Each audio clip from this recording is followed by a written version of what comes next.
producers of data, more than YouTube or Facebook or Twitter that does it in a day. We used to sequence that amount of data. So to support this, we have a big infrastructure of computers and computational people.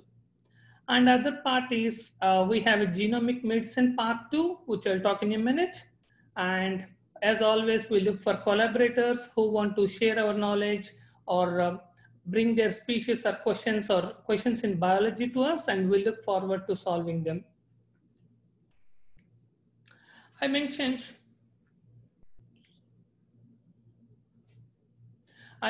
genomic medicine. We're the first clinic in the world to offer genomic medicine. The idea behind this is whenever a doctor is not able to find a diagnosis for a particular disease, then we sequence the whole genome to find what the disease is based on the different research that has been done in humans from the last 30, 40 years. I just want to highlight an example to show the importance of this. So far in the last 3-4 years, we have about 500 kits that we sequenced and we have a solution for. One example that strikes my mind is recently there was a 6-year-old who was diagnosed with developmental disorder. She has no Down syndrome or any other syndromes or any other things that we regularly know of or for what regular diagnostics are supposed to find. So we sequenced the whole genome of that particular individual and we found that a gene that carries B complex vitamin to some part of the brain has a variant. This particular variant is causing this developmental disorder. So to counteract that, when we look at the blood diagnosis, the B complex vitamin was at normal levels. To counteract this, she was fed with 100x of B complex once a week for about 6 months. And the brain, due to this high dosage of B complex, started absorbing the necessary vitamins into it. And the kids started to react to the medicine. And within a year, we were surprised to see it was the same baby we saw a year ago. She was behaving more like a 5-year or a 6-year-old, enough for her age. So this, seeing us, there were many genomic medicine started in US, UK, and other countries too. Well, when we talk about these omics approaches, the first thing that comes into mind is the human genome that was published in 2001. This starts the basis for most of the genomic research we do nowadays. The research in humans started in the early 1990s, but it was finalized in 2001. This was led by a group of people from different labs. And one of the lab was headed by Richard Myers. He was then the Stanford University Human Genome Center head. And right now he's our president and science director. He was assisted by the present faculty members, Jeremy and Jane, who I work for. And these 3 people together contributed to 30% of the human genome.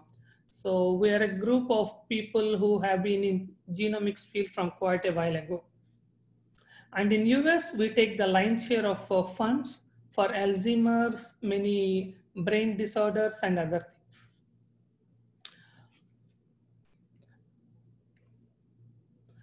And I just want to mention, we are a group of 10 faculty members and about 150 scientists. We publish many science and nature papers throughout the year. And our faculty members, at least 5 or 6 of them are well cited throughout the world every year. They have close to 5,000 to 10,000 citations each year and about 20 to 30 science and nature papers on an average. So that's the research institute I work for, and I'm very proud that I work there. Coming to our topic, as mentioned, we always talk about different omics approaches, and I just want to highlight what the different omics approaches and what are the different things here. The first thing is every cell has nucleus has a cell has nucleus and it has DNA. The entire content of DNA is the genome, and with transcription, it converts to a transcriptome, either mRNA or non-coding RNA. And through translation, it converts to proteome. And through proteome converts to metabolome, either by proteolysis or protein degradation and other things. And then this is finally expressed as the phenome or the traits. Our ultimate goal right now, either in humans, in the agriculture or medical field, is to identify the variants responsible for the phenome variation. So we have multiple approaches. One such thing is if we look for variants responsible for phenome in the DNA, we call them as QTLs. So QTLs are basically regions or genes that are responsible for variation in phenome. Example, plant height. And if we look for differences, association between transcriptome and phenome, it's called as eQTL, and it's pQTL and nQTL if it is proteome and metabolome relation to phenome. On the top of this, we have environment acting on each and every case. Even though this looks simple, genome to the self-replication within the genome or genome to transcriptome is aided by some proteins and metabolome. So it's kind of everything is linked to everything and it's too complex. Just for brevity, I went with a simple diagram. And we have epigenome that converts that is responsible for switching on the transcription or making the genes express in a particular tissue or condition. Since I talk about sequencing, I just want to highlight what it is. It's basically identifying the order of nucleotides in DNA and RNA. Since DNA has 4 nucleotides, ATGC is just the order of these nucleotides. The terms I use are short reads, which are basically 75 to 150 base pairs, which is nothing but ATGC or like 75 or 150 of them. Here you have a string of DNA and the red arrow indicates just one side of the DNA strand being sequenced. Whereas you have paired end reads where both sides of the DNA strands are sequenced.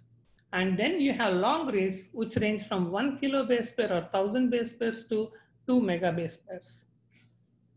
So this is a great advancement and this is what we're going to talk about.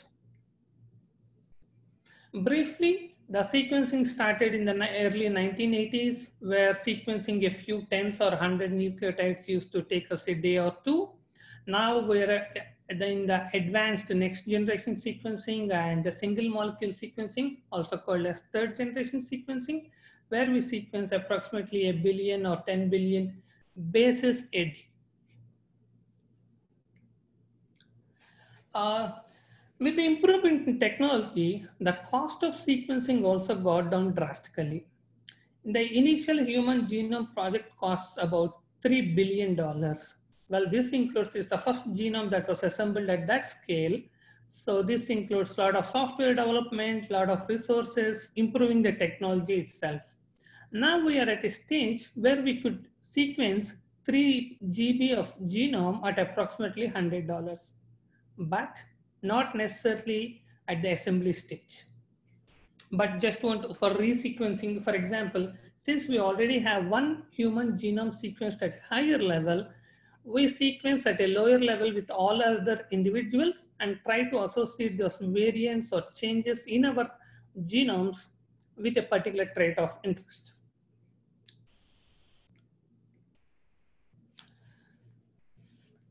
The technology basically is you have genomic DNA is fragmented into fragments.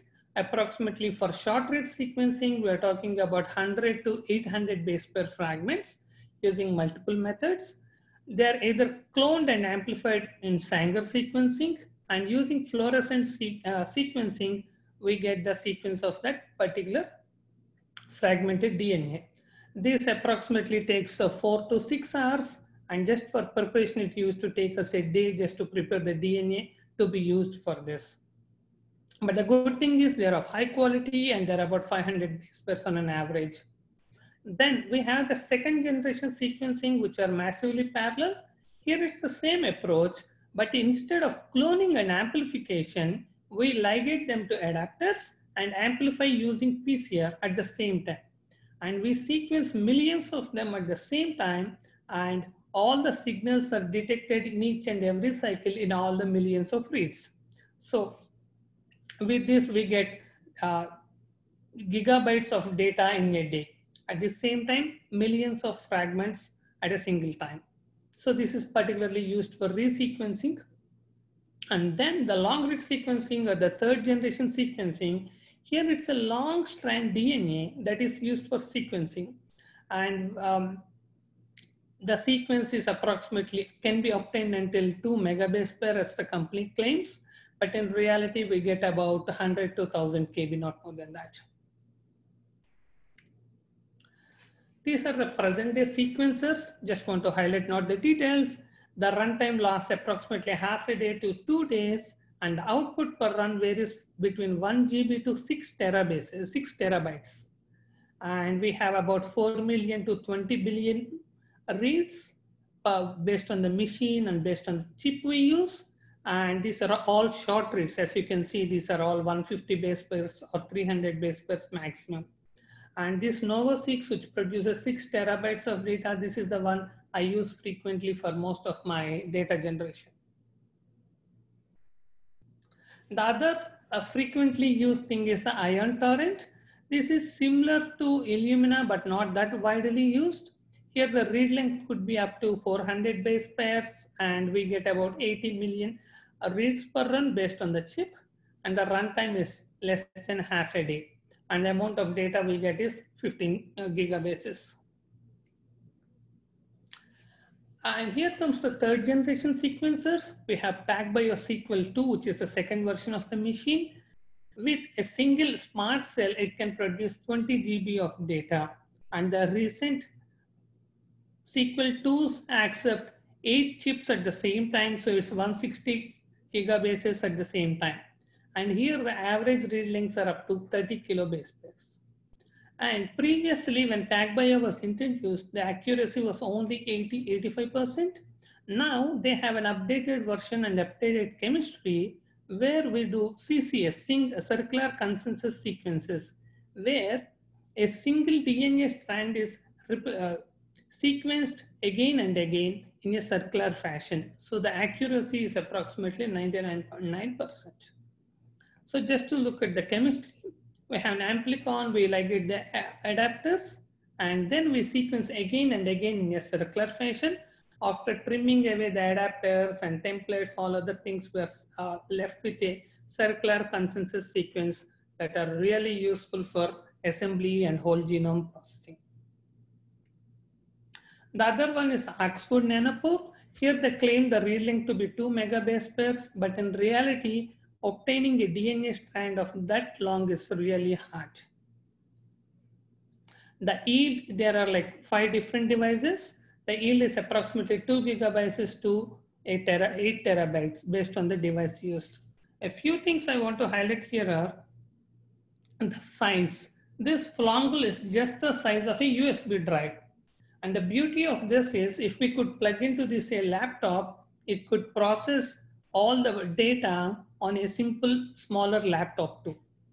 Minion is kind of twice that of flongle, which is also handy. And the Smart Ion is, you can sequence DNA using your smartphone. These are too small. And the best part is they use very little software for processing all the reads. And the cost is really low. Flongle is $1,000, which is approximately, in India, I believe it's like 60–70,000 rupees. Before I go to the next part, I just want to make sure I'm not going fast or I'm audible.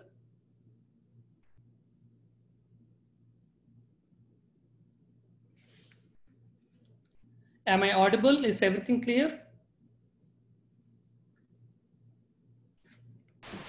Yeah, clear, sir. Please go ahead, sir. Okay.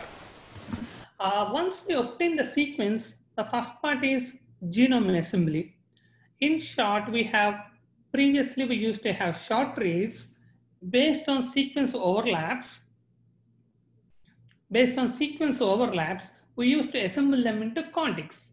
And these contigs, which are approximately a few kilobase pairs, become scaffolds using some backs or mate pairs. Mate pairs are nothing but long fragmented DNA libraries, say a few kilobase pairs, and we just sequence the ends of that. We assemble them into scaffolds. And these scaffolds are assembled into chromosomes using a genetic map. Genetic map is nothing but markers are placed in an order based on a population, either a recombinant inbred population, F1, F2, based on the species that we are using. So here we can see the chromosome is built using, say, 3 scaffolds, and you have some gaps in between.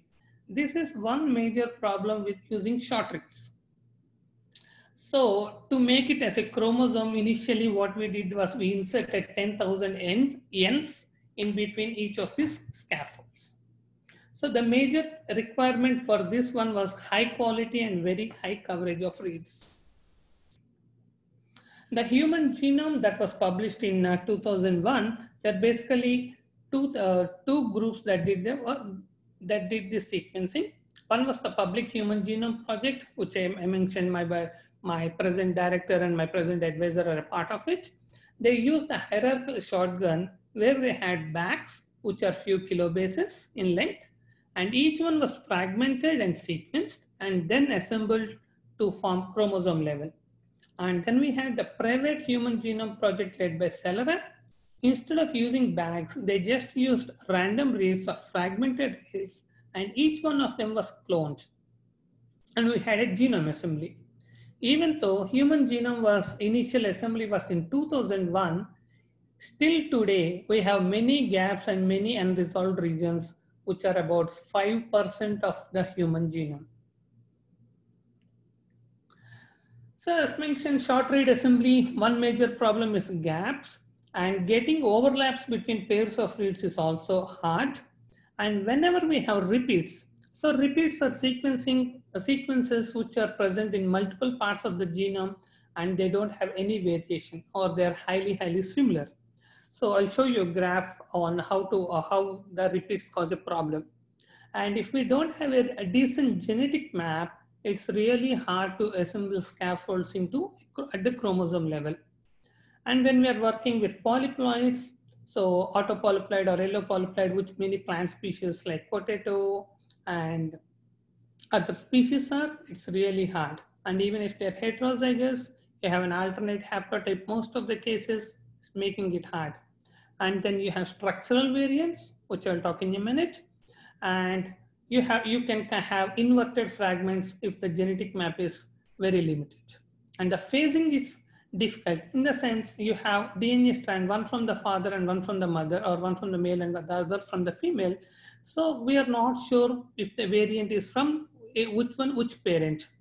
These are the problems with short read sequencing or short read assembly.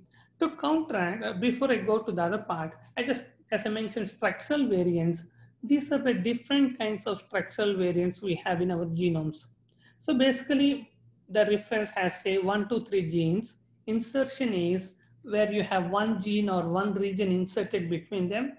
Deletion is one region lost. Inversion is where two fragments are inverted. You have copy number variation where a single gene is present n times. Tandem duplication where it is present twice. Dispersed duplication where it is present as a different thing. Mobile elements and translocations is where you have a genes or regions completely move to a different chromosome. With short reads, these all structural variants are really hard to find. So with this comes the long read sequencing approximately in 2007 and 8, but the full scale application of this started in 2012, 2013. Well, with basically we can have a better genome assembly because they are longer. We have little issues with repeats, tandem duplicates, and structural variants. Phasing is easy because these are longer segments, and the assembly is really fast because now we're not dealing with a few million fragments, but we're just dealing with a few thousand fragments at the same time. And the mapping certainty in the sense like you can get a better order of the contigs or the scaffolds. But the main problem, even the companies claim they are capable of 2 megabase pair fragments, we could hardly achieve 30, 40 kilobase pairs of fragments because it's really hard to obtain high quality long stranded DNA. And fortunately, we have a collaborator in Arizona who does that, and any other lab that provides us DNA or our own extraction methods always fail to get more than a 5 kilobases or something. So we always rely on them to give us 30 kilobase pairs or more long-stranded DNAs. I mentioned repeats earlier. So basically when R is a repeat and ABC are different genes. Since these are short reads, your repeats can map by them, the reads can map to repeats by themselves, and the assembly becomes so hard. So it's not able to resolve where does R fit in AV or AC or between only one place or multiple places. But when you have a long read assembly, they're easily resolved. You can get the order of the repeats and the other genes easily. This is one example showing the advantages of long read sequencing, basically the structural variants I talked about. As you can see, if you see a gene, for example, your short reads, there are thousands of reads that cover that to assemble this. When you have long reads, you just have a few of them. The advantage is you can resolve, say here is you see an inversion. Here you see an inversion, and here it's a translocation. So structural variants can be resolved, and repeats could be, here you have 2 repeats, whereas here you have 4 repeats, they could be resolved. And phasing, whether it's maternal or paternal, can be resolved, and even pseudogenes can be resolved. So with this, the assembly of genomes, we completely moved to PacBio.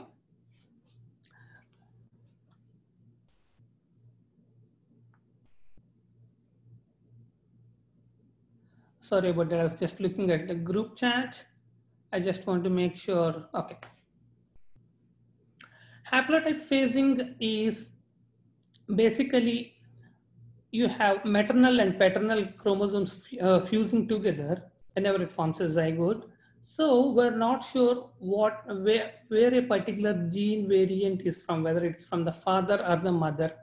Haplotype phasing is basically just one strand of DNA that determines whether it's maternal or paternal. With short reads, it's so hard, it looks more like a recombination throughout, but with long reads, you can, since we sequence only single strand, we can confirm whether it's maternal or paternal.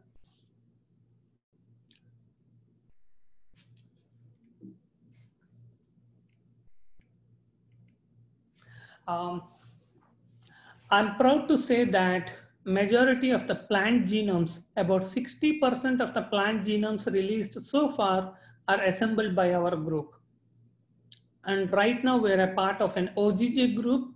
The idea is to other green genomes. The idea is to sequence 1,000 genome assemblies, and we're part of that, and we're doing all the assemblies. This is the pipeline we use with PacBio. The thing is, this changes a little bit with every species that we're assembling. The first thing is getting good DNA, long-stranded DNA, and we need to know about the genome, the ploidy level, heterozygosity rate, repeat content, organelle, and contamination. We say about contamination because if you're dealing with plants, you can extract the leaf easily. But we did some algal and fungal assemblies where they're highly contaminated with other species because they stay close with other species as a colony.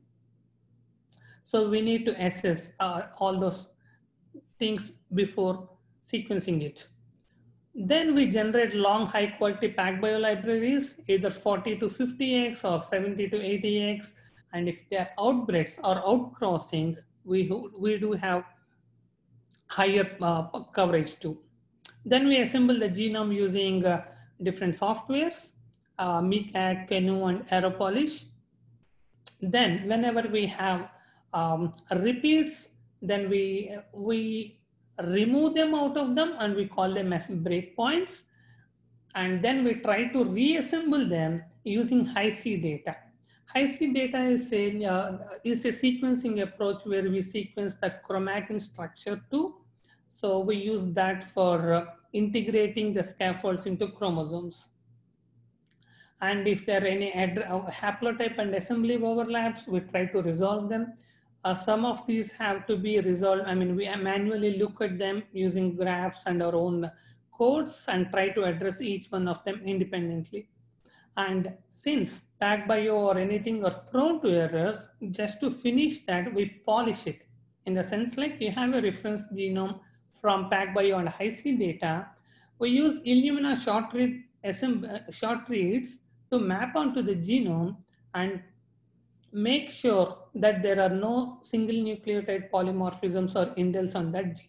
In this particular example, you have A in all the short read libraries, whereas in the reference genome, that particular alphabet A is missing. So these are the things we address using the polishing approach. So once we have the whole genome, we go with gene prediction and annotation. So the basic idea is we use some gene prediction softwares, then we use external evidences like already known ESTs or mRNAs, and then we have protein evidences already available in NCBI or any other databases. We combine them together to make a gene model. I'll talk a few of these in the next few slides. And a few considerations are N50 should be large. N50 is a metric that says how good the assembly is. If the assembly is greater, if the N50 is greater than a gene size, then we can get all genes using gene prediction methods. And it should have very few gaps. If there are too many gaps, we do miss the signals from that particular regions. And the coverage should be more. In the sense like, even though genome, let's assume 100 megabase per genome, and the amount that comes into chromosomes could only be 90% or 95%. 100% is really hard to achieve with the present day sequencing and methodologies. So a higher coverage is always preferred. Since we use a lot of long read sequencing too, I just want to highlight the things. Basically, whenever we sequence RNA using PacBio, we call them as iso-seqs. Basically, we sequence the long fragments or the long RNA segments. And here you have non-full length reads, which do not have the 5', 3' or the poly A tail. Whereas full length reads are where you have all of them and the strand identified, 5' to 3' or 3' to 5'. We assemble them, each one of them independently, and then combine them to form transcripts. So this will lead us to having final transcripts, or which in one way are nothing but expressed genes.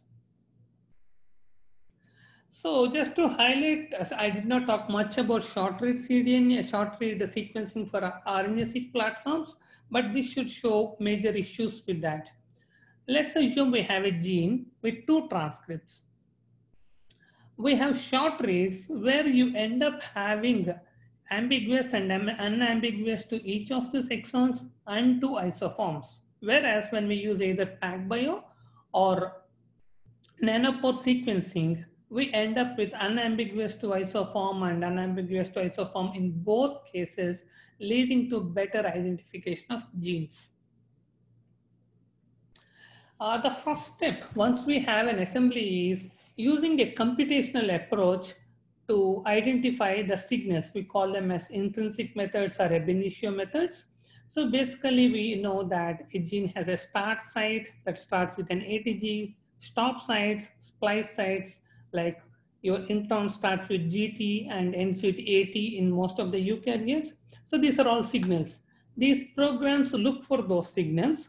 And then you have content analysis that differs between coding and non-coding, mainly GC content. GC content is higher in coding, approximately 50 to 60%, whereas in non-coding regions it's mostly 80 rich. And we use a variety of programs, not just one, multiple programs to get these gene models. But the advanced intrinsic methods right now need training. Training in the sense like we provide them with certain amount of ESTs and RNA sequence we already have for that particular species. Then it uses that data to create some information and it's more like machine learning. So it uses that information to predict genes. Sorry about that. And then we have extrinsic methods where we have external cDNAs, ESTs, RNA-seq from other libraries. These are used to search against multiple databases, and we combine both intrinsic and extrinsic methods to obtain a final gene prediction. This is an example. We have exons and introns.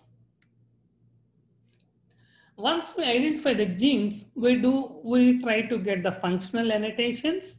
So basically, these genes are searched against multiple databases, which either contain domains motifs or orthology search, in the sense like we search against other species, closely related species that have the same sequence. The idea is they carry the same function. And we do homology search against databases like NCBI non-redundant database, UniProt, SwissProt.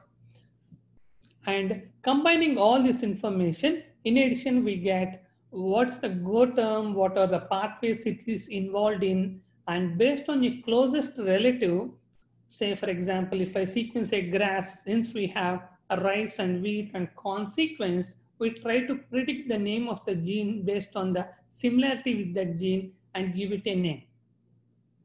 The initial cases, for most of the dicots, we used Arabidopsis as the baseline, and for monocots, we used rice as the baseline. So most of the genes, if you look at the functional annotation, let's say a genome has 30,000 genes.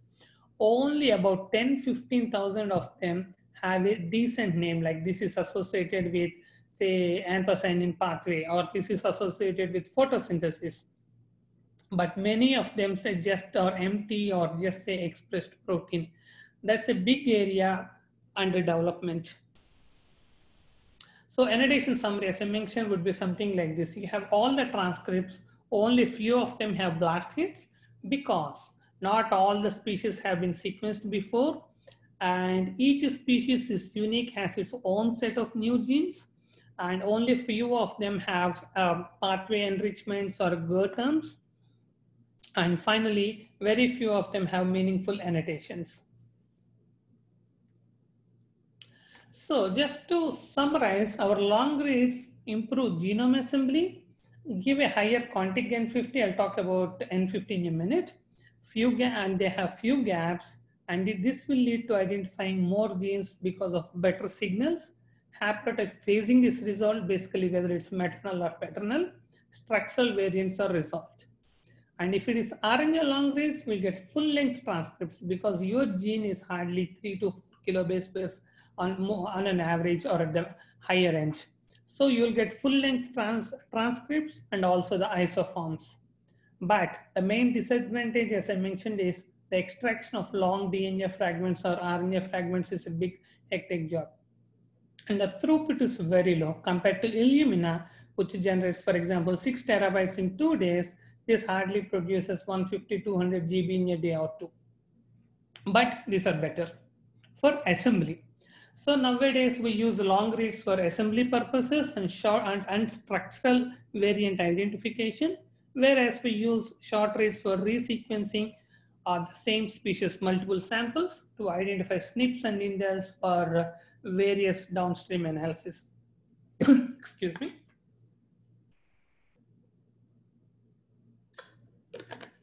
With this, I just want to jump into my research, which is all related to this genomics and transcriptomics a bit. We have Common Bean Genome published in 2014 in Nature Genetics. I was a lead author on this.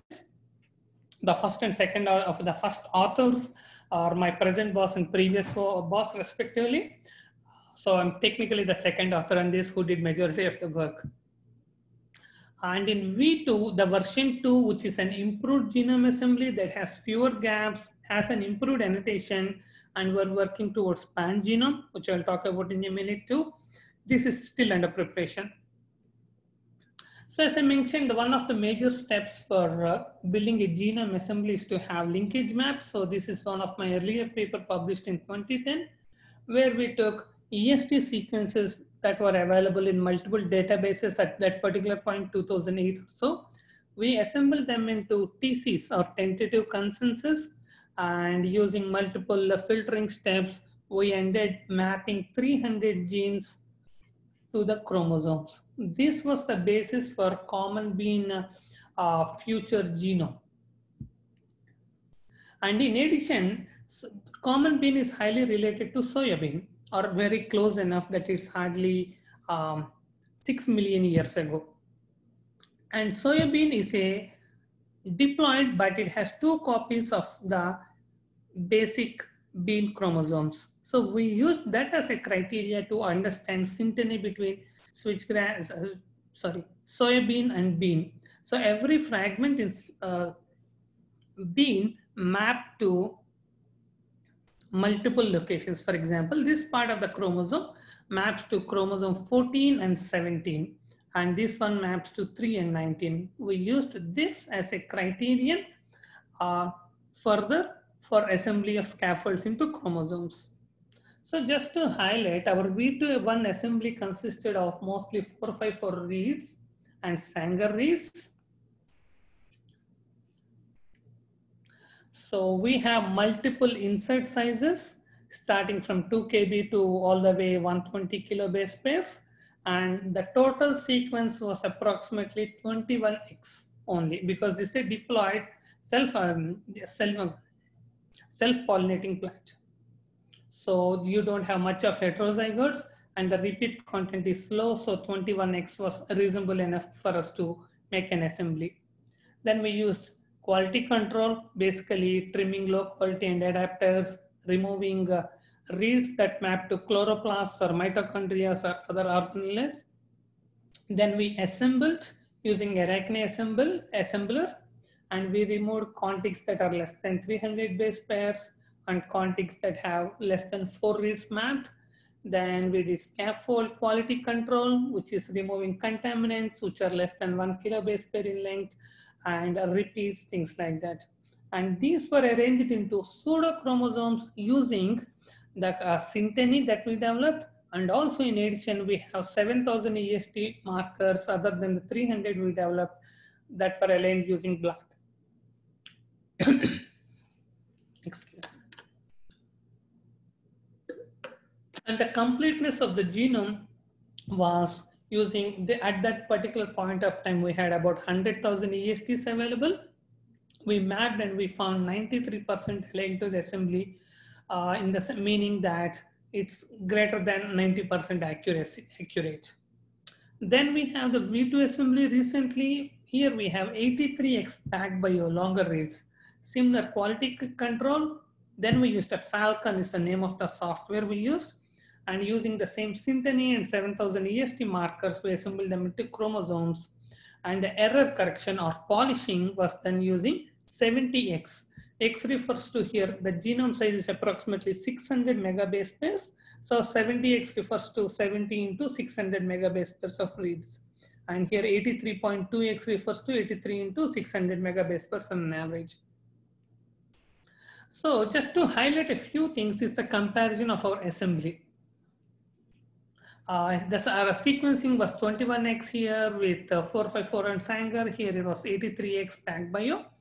And you see the number of contigs. Since we were using long reads, we have very few number of contigs. And the contig sequence total was approximately 472, and here it is 531. Here it's approximately 9.3% gap, and it's only 1.1% gap between the contigs.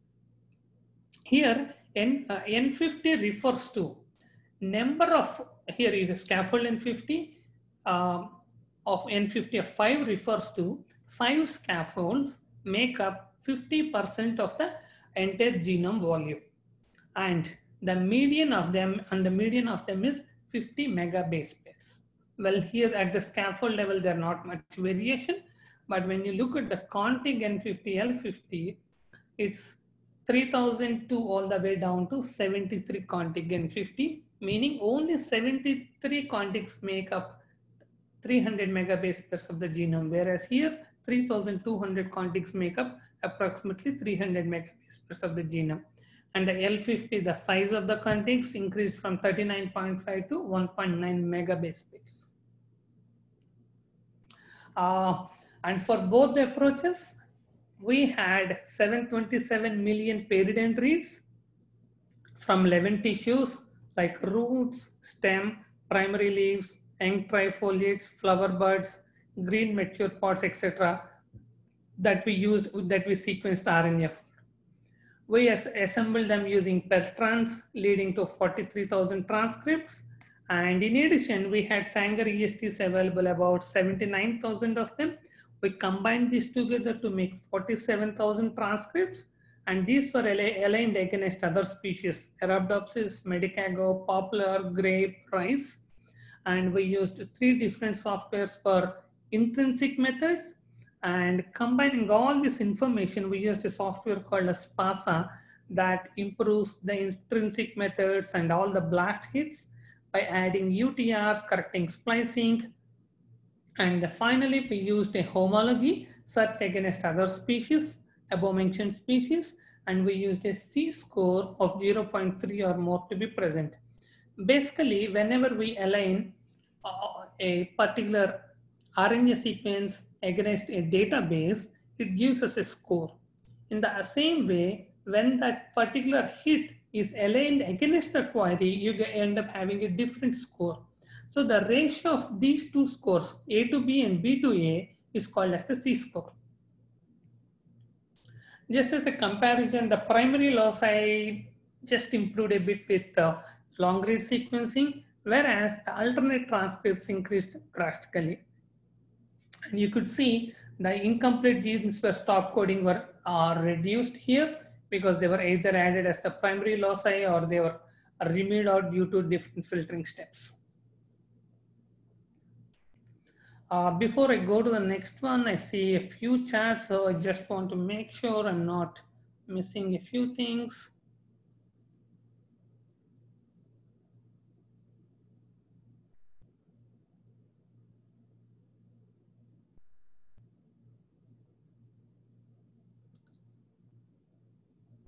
Krupanidhi sir asked what's gene modeling, what to model for a gene. Basically, we have the entire DNA of the genome, but we need to identify genes like the start, stop codons or what makes up a gene, that so that we can use that for further various applications.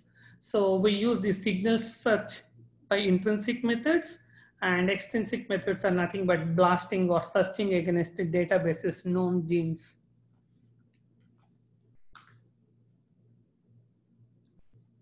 The other one I want to talk about is switchgrass. It's a polyploid. This is a work under from the last 5 years. I was at Hudson Alpha, and here I'm a lead first author. I mean, all the 3 are equally contributing authors. I'm a lead first author here, and we just submitted a couple of weeks back to Nature. So basically, this is a complex genome. In the sense, this is a Panicum hallei, which is a diploid, simple diploid that we know of. And we have switchgrass, which is a tetraploid, which has 2 copies of the entire genome. In addition, switchgrass can be of 8x, 6x, and other configurations too. This is a completely outbred or an outcrossing species. It has a large genome greater than 1 GB. It's highly repetitive, it's polyploid, it's highly heterozygous. So it was really hard to assemble. We had 5 different versions of this genome, and finally we released the version 5 of the genome for the manuscript. The previous were based on short reads with more and more collaborators joining in, more and more funding added. We were able to get a decent, better switchgrass genome. And for ordering, we used a synteny with the Panicum hallei, the diploid ancestor, closest diploid relative, and we used an F2 genetic map and the gene order of the alternative subgenomes, which is gene order on K subgenome and N subgenome was considered too. Just to highlight a few things, here we had Illumina and PacBio, a total of 260x, which is nothing but it's approximately 1 GB. So we're talking about 260 GB of raw sequence data. We have around 626 scaffolds, and the scaffold sequencing total was 1100 megabase pairs. Here, the Contig N50 is 5.5 megabase pairs for a polyploid species, which is really good. And this is just a simple figure showing the different chromosomes on K and N, N and K. And the middle gray, these indicate the syntenase. Syntenase, you could see, even though they are highly similar, you could see inversions, gaps in between. And here you could see genes, different repetitive elements that vary among K and N subgenomes. Just to highlight one advantage of long-read sequencing in switchgrass, in version 4, we had chromosome 1K represented by 4,800 contigs, which is the middle circle. Whereas version 5, it is just represented by 33 contigs. That's one major advantage we had with this PacBio sequencing or long-read sequencing. We don't use much of nanopore, we use either PacBio, and for short reads, we use Illumina. And for the annotation, we used 3 billion reads, RNA reads from 88 libraries and about 18 conditions, in the sense like different parts of the plant, drought response and regular conditions, things like that. In addition, we had PacBio RNA reads, which is IsoSeq, which are 4.5 million reads for 9 conditions. And we have about 80,000 transcripts with 50,000 alternative transcripts.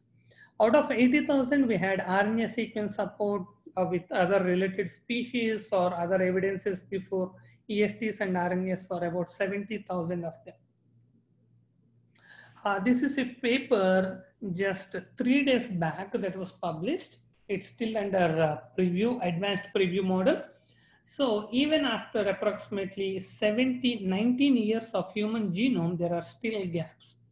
Telomere to telomere assembly of a complete human X chromosome was a Nature article by itself. Basically, the whole genome is approximately 3.1 megabase pair. The X chromosome is 3.1 megabase pairs. And they closed 29 gaps, which were not closed in the last 19 years or so. These are the different papers that used different sequencing technologies, different assembly softwares. And as you could see, nanopore ultra long, which were used in this paper, the Contig N50 was the highest, 70.1 megabase pairs.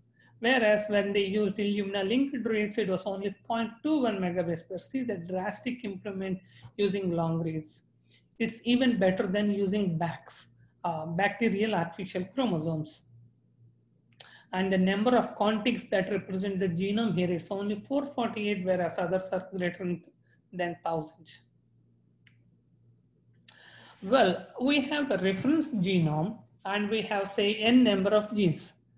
Does this solve our issue of having all the genes or having all the predictions?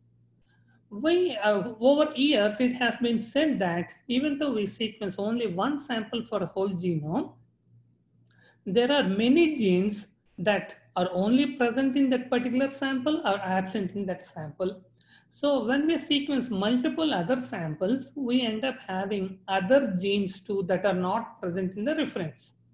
So pangenome is an idea of, it's the sum total of all genes in a species combining multiple samples basically. Here you have 2 sets of genes. Core genome is they are essential to the plant and they are present in each and every sample. Let's just assume it's like all the photosynthesis genes are present in each and every if a rose plant or any other plant you take. And then you have the disposable genome, which are only present in a few samples or a few subpopulations. And they are responsible for local adaptation to environment. For example, humans in Africa and humans in Europe or humans in India, not necessarily they have the same set of 100 genes. I mean, not 100% of the genes present in us are present in them. So we have a few number of genes that vary between these subpopulations. Previously, it was assumed it was only the variants that are responsible for this phenotypic variation, but now we see that pangenome has a major effect on all these variations. This is just an example to show the pangenome concept of pangenome. So we have multiple strains here. You have 2 genes present in all the 3 strains.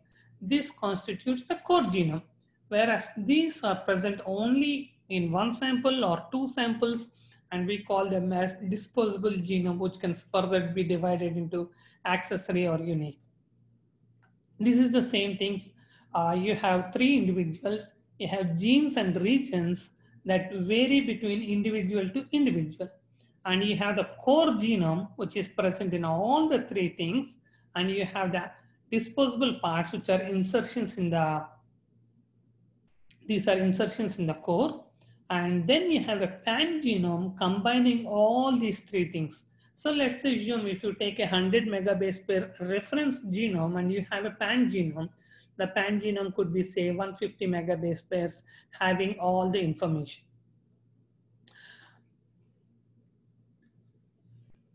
So this is how we construct pan genome, and we have been working on building pan genomes for about 6 to 7 species so far. So this is for sorghum. We sequenced many samples from Africa and India. We de novo assemble each one of them using a software called HipMer, and we align these reference genes to contigs, and we order and orient these contigs into chromosomes, and we further quantify them into PAVs, presence absence variations. So here you could see all the 4 samples have some set of genes present in all of 4 of them. We call them as core genes. Whereas the other word for accessory or disposable genes is the shell genes, which are present in only few subpopulations or few samples. I have real data showing up. This is just an example. So we see this particular set of genes are only present in subpopulations and are related to geography, either for adaptation or selection process. And we always find many novel genes that are not found in the reference genome. And we started working on associations between these presence absence variants with the phenome to identify if they could be related to a trait of importance. And we could identify the core number of genes, the variable set, and a few private alleles, which I'll talk in a minute. This is one example by one of our collaborators in Brachypodium, a grass, which is approximately 268 megabase pairs. They had 54 individuals with 92x genome coverage for each one of them. If you could see, the black line indicates the reference size, and you could see the variation among the samples. Some are low, some are high. And as you could see, genic regions or the coding regions are comparatively less compared to the non-genic regions. See, there is a very high variation among these samples. And just to highlight the reference genic compared to other de novo genic, the other de novo genic is smaller than the reference genic. And for non-genic regions, it's slightly higher than the reference genome.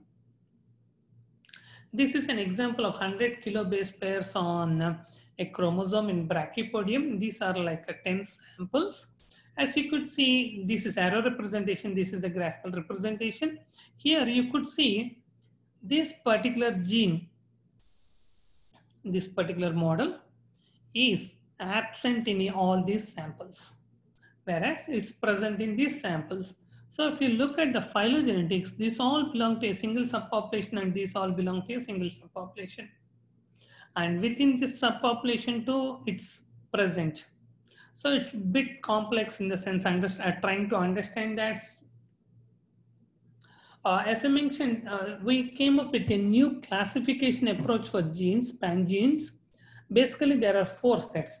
Core is present in all genes. Soft core is present in only 95 to 98% of the samples.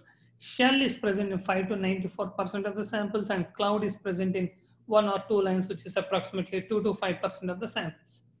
We have 36,000 genes in the reference genome. That was using intrinsic methods, comparison with other closely related species, and all available EST and RNA sequences. But we have a total of 61,000 pan genes, or approximately 30,000 more genes that are not present in the reference genome. This is a picture showing out of 36,000, we only have 13,000 genes that are present in each and every brachypodium. And we have 7,000 genes that are only present in 95 to 98% of the gene, and the other 17,000 are present in very few numbers. And you have cloud genes, which is not represented here. So the other cloud genes itself are approximately 20,000, meaning they're just present in 1 or 2 lines. So just advancing our pangenome study, we did a pangenome of Setaria viridis, and we got this paper accepted in Nature Biotechnology, where I'm a lead author on this too. And here we sampled about 600 samples throughout US. Each color represents a different subpopulation identified by SNPs. On an average, we had 42x coverage for each of these samples, mean contingent 50 of 16 kilobase pairs, and assembled about 322 megabase pairs of the genome. And the number of genes, 38,500 is kind of the reference line. We see majority of the lines have greater than that number. So using SNPs, basically we had 4 different subpopulations. The red population here is a very small population with only 20 individuals, so we removed that. So I'll be talking about 3 different populations: Rockies, Upper Midwest, and South. We have 35,000 core genes, and we have approximately 3,500 shell genes. As you could see in Rockies, this particular sample set, we have 192 genes only present in that, and you have 976 genes absent in that. Similarly, we have similar sets of genes which we call it as upregulated and downregulated in each one of them, or sorry, overrepresented and underrepresented. This is a part of chromosome 8, where we have 3 subpopulations. See this particular gene cluster, it's only present in Upper Midwest, and it's completely absent in the Rockies. So this gene cluster could be responsible for adaptation or selection in the Midwest region. Overall, we found 1679, which is approximately 4% of the genes that are not found in the reference. Well, we identified genes using multiple methods, whether it's or searching against databases, RNA-seq evidence, or proteome evidence. We still, as I said, we don't have annotation for majority of them. So I'll briefly talk about how we define the function of them. There are many approaches. I'll briefly talk about 2 approaches. One is the bean seed coat color. As you could see in the picture, these are the different kinds of common bean, which are mostly eaten in South America, North America. Even we have rajma beans, which are similar to these, which are these basically. So these are, as you can see, they are different colors, sizes, and shapes. The research on this particular color combination started in the early 1985s or so, and they have been working on this. They have identified markers associated with this. But we want to use genomics to solve the big puzzle. So initially we want to know the history of this, either for genome assembly and this. So this is one of my PhD project, where we identified there were 2 wild gene pools in common bean, one in Mexico, the other in South America, mostly in Peru, Colombia region. And these 2 diverged approximately 110,000 years ago. And there were a few adaptation bottlenecks and things. I don't want to go into the details about this. And then we have domestication events occurring in each of these gene pools independently. They started approximately 8,000 years ago, the domestication, and they ended about 6,000 to 7,000. So the domestication bottleneck is about 1,500 to 2,000 years. Domestication bottleneck is nothing but at that particular time, humans used to select plants that are good looking, that gives bigger seeds, a bigger plant, and only those seeds were used for the next season. So in just by visual inspection, they have been selecting for the best traits in the plants, and we call that as domestication or domestication syndrome or domestication bottleneck. The present day samples in the US, North America and South America mainly fall into two gene pools. This is the Middle American gene pool and this is the Andean gene pool. Andean gene pool is mostly in South America and Middle American gene pool is mostly North America. And we see these different market classes, black, navy, so on. Each one of them belong to each race separately. So there is no overlap. So you could see like Pintos and Great Northern belong to Durango and so on. So this is our recent paper we published to identify the P gene or the pigment gene that is associated with seed coat color. Here, based on the previous research and other work, we see that the recessive P allele is pleiotropic to other genes in the network. The homozygous small p produces white seeds together with white flowers. But there are 4 other P alleles that control the expression of color in seeds and also flowers. And they are generally intermediate between capital P and small p alleles. And on a different note, all wild beans have colored seeds, whereas white-seeded land races and cultivars are found in all races.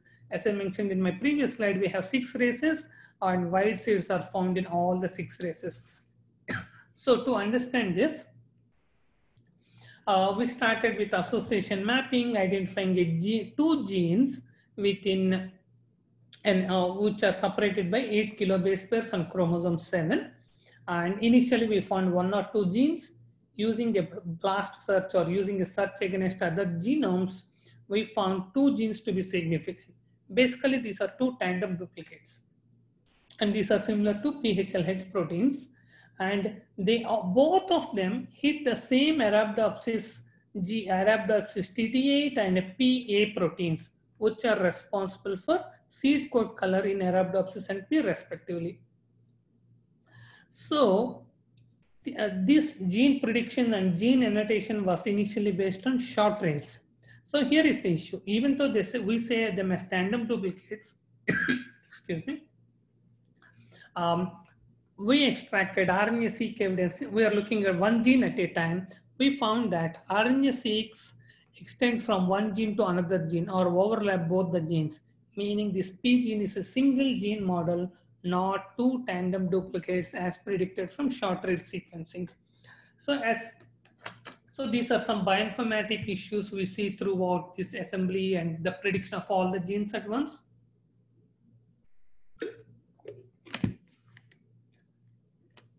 So we use a VIX, a virus-induced gene silencing method to identify if this P gene is responsible for seed coat color and flower color.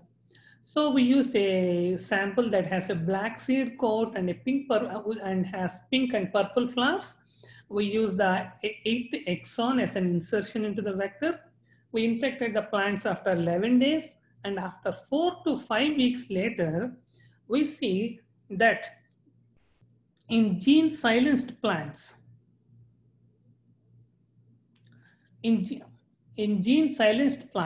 we see white color on the dorsal side, whereas this mock and empty vector treated plants are mostly pink and purple. In addition, we did RT-PCR for this P gene in all these silenced samples, the mock samples, and we see that the expression was down-regulated in the silenced plant, confirming that the P gene is responsible for seed coat color. So with this, we can say P gene is responsible for seed coat color. There were times that this gene had an annotation of expressed protein or just an empty field, but now we can say associated with seed coat color. So these are the various differences between the different types of these alleles. This particular sample, G19833, is the reference genome, and we have a Mesoamerican representative, Durango representative, and Andean representative. Sorry. And you could see we have numbers, plus and triangle symbols throughout. Basically, we are saying two SNPs, for example, SNP refers to the variations between those two particular types. Triangle represents a deletion and a plus indicates it insertion. In this particular example, we see that the Mesoamerican has three kinds of P alleles. We have different names based on the samples. And here we have a deletion at 359 leading to a frame shift mutation and a different protein overall. Here a deletion of one nucleotide, and we have one SNP with this. And here within the Andean, we have 5 different alleles. Similarly for Durango, we had this. So this is all based on resequencing and comparing each against the other one. The other one I want to highlight is the seed shattering gene in Setaria viridis. As I mentioned earlier, this is the pan-genome Setaria paper that just got accepted in Nature Biotechnology. So basically we have a gene that is associated with shattering. Shattering is nothing but once the spike reaches a certain maturity level, you have all the seeds dropping out, which is not theoretically good for the farmers. And Setaria viridis is nothing but a wild form of Setaria italica, which is foxtail millet or yellow foxtail millet. See here, based on association mapping, we have a peak on chromosome 5, and it is associated with this particular gene. It encodes with a MYB transcription factor. And we have multiple polymorphisms within that gene, each represented by different color here. And one of them is supposed to have a very larger effect. This generally leads to a substitution that changes amino acid R to S at position 84 of the gene of this particular gene. So then we used CRISPR-Cas9 to create additional alleles to confirm if this is the gene that is associated with shattering. So in the wild type, we disrupted the wild type to create novel non-functional alleles, and the CRISPR-1 sequence analysis indicated there was a single nucleotide adenine insertion at position 149 that leads to frame shift, which completely abolished the gene function, creating non-shattering plants. So just to confirm this, using this as a parent, we phenotypically examined the T3 generation for 3:1 ratio. And here is the one we were talking about. This is the wild type where you see a dash, whereas the CRISPR created adenine insertion is right here. So this disrupted the entire function due to frame shift mutation. So to summarize it, we have the wild type where it has an amino acid R at position 84 where the shattering is high, and there are a few samples where R is converted to S amino acid that leads to change in translation, a different amino acid and a different protein structure where the shattering is slightly reduced. And we had a CRISPR assay where we had an A insertion that leads to very low shattering. And on a different thing, we have Setaria italica, same gene that has a copia, which is a repeat element between both the MYB domains, and here shattering is too low. As I mentioned, Setaria viridis is the wild form, italica is the domesticated form. So in domesticated, we do expect low shattering.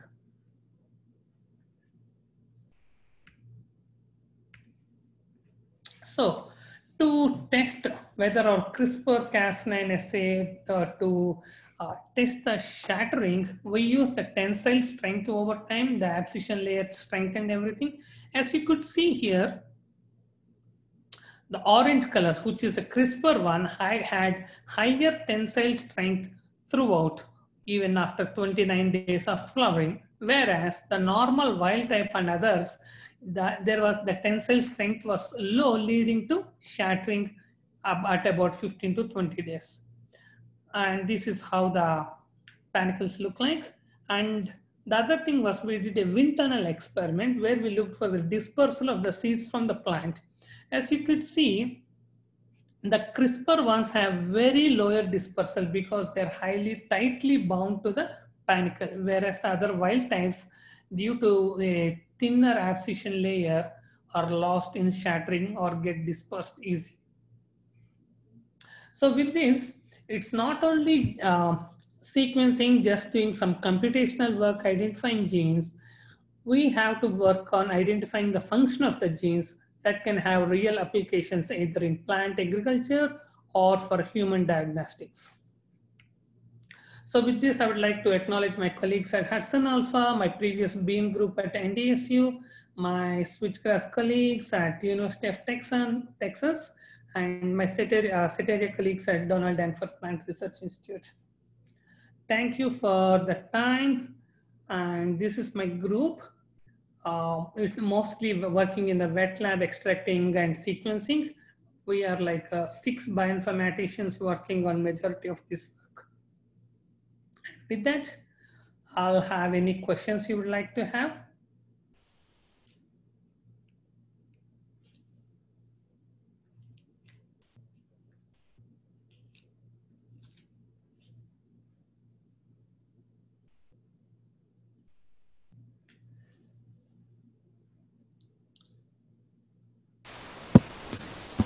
Hello, Sujan sir.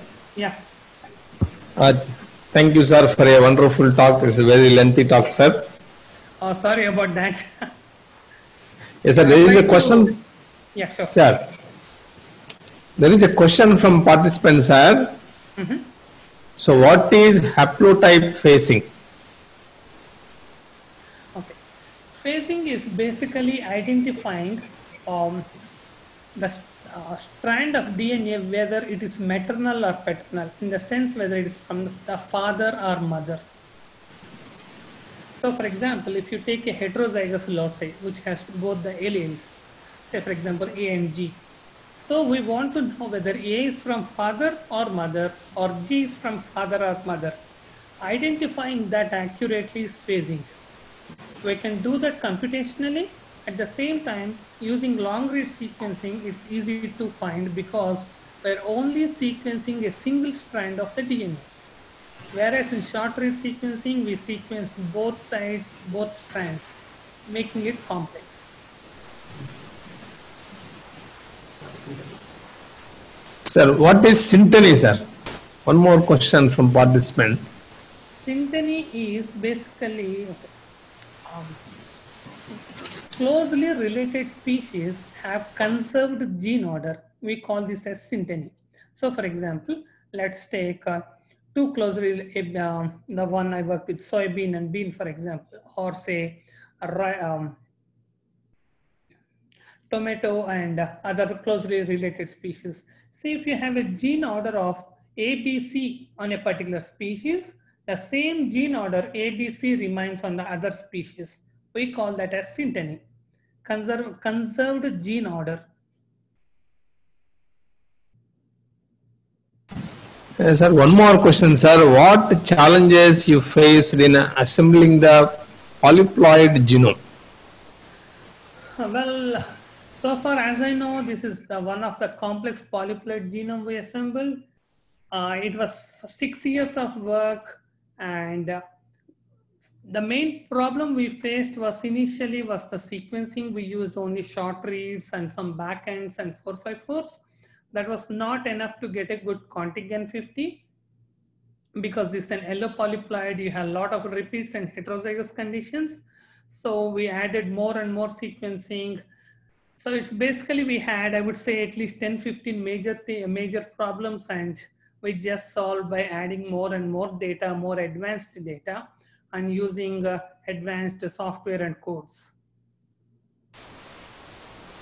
Yes, sir, one more question, sir. In general, what resolution do you get from long read sequencing that is close to the centromeres and telomeres? Well, it's really hard. Even today, centromeres and telomeres are really hard to assemble. That's the reason I showed you the human paper that was published 4 days ago in Nature. Having a telomere to telomere assembly using nanopore technology or bio nano reads was a big achievement. in the last 20 years of sequencing. I would say in most of the species that we did, I still say centromeres and telomeres are not 100% accurate. That's the reason we mask them, because they have high number of repeats. So we don't use much for the analysis for SNP identification or say association mapping or any other things. Luckily, we don't have any genes from those regions, or very few. So that's something we kind of ignore for now, but that's something to follow up on definitely. So what is difference between N50 and L50? N50 is the number of contings or scaffolds that make up 50% of the genome. And whereas L50 is the smallest length of that. For example, let's assume I have 10 contings. The first contig is 10 megabase pairs. The second one is 7 megabase pairs, so on. My fifth contig is, say, for example, 3 megabase pairs. And these 5 together make up 50% of the genome. Say I say N50 is 5 and L50 is 3 megabase pairs. The smallest size of those N50 making contings.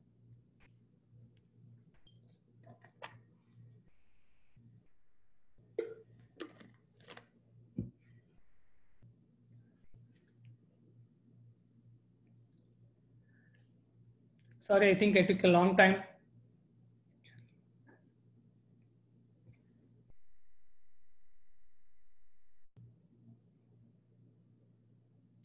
Intrinsic, I see one question. What is intrinsic alignment and what's the significance? Basically, intrinsic alignment, intrinsic identification, gene modeling is nothing but you have a whole genome based on signals, say start codon ATG, intron borders starts with GT, ends with AT, a poly A tail, and Tata box and the 5' end. Using these signals, it identifies genes computationally. We are not using any external evidence or something. These things are called as intrinsic methods. But nowadays, the advanced intrinsic methods need some additional data to kind of do some machine learning. So we call it as training. So we initially provide with ESTs and RNA sequences that are already in the database or that we sequence right now to train the model.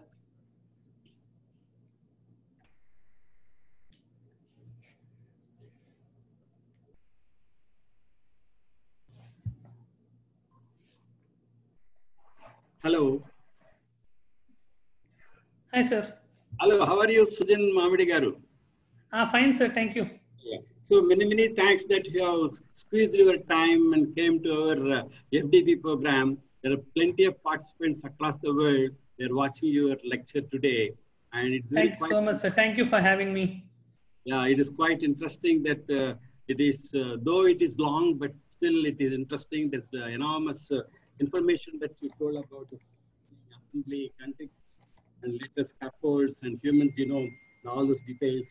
In addition to this haplotype phasing, very neatly explained, we're worrying whether there is a recombinant is going on in haplotype. If there is a recombinancy going on in haplotype, means the total of HLA, what is it called, the diversity that we are having will be hampered. So that's what now one of the other important aspect of it. Now the other one is pleiotropism. Pleiotropism is beans. You are mentioning bean color. We are also having here Mycna pruriensis. It is also having 2 or 3 colors, and we are maintaining in our garden. Once you come, you can see that also. Many thanks to Dr. Sujan Mamidi for having made us exposed to a lot of genomic analysis that we have done, and we are immensely happy that we are interacting with a big author in Nature group of sciences. Thank you.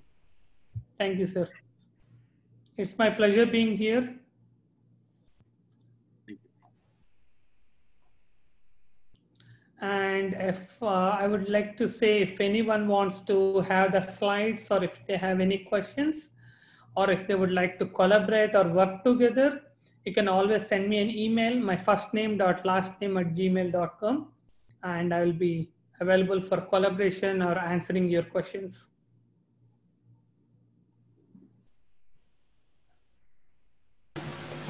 Thank you, sir. Sujan sir. Thank you, sir. Thank you, Abraham and Venkateswarlu. Sir, thank you, sir. Now participants may leave the meeting. So tomorrow you please be on time. Tomorrow's session will start at 10 o'clock.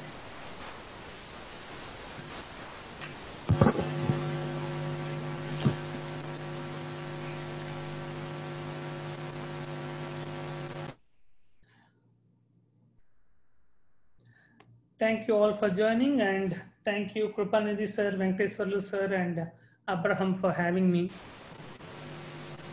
Thank you, sir. Sir, some of the participants are asking for the slides, so I can upload into my GitHub account and share that. So if that's okay, and then you can share the link with the participants if someone is interested to have them. Okay, sir. Okay, sir.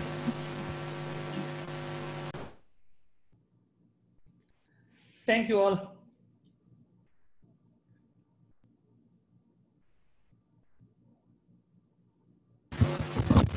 Sujan sir, I am ending the meeting, sir. Sujan sir. Sure. I will catch you all up tomorrow. Thank you. Thank you so much, Sujan sir, for an excellent talk.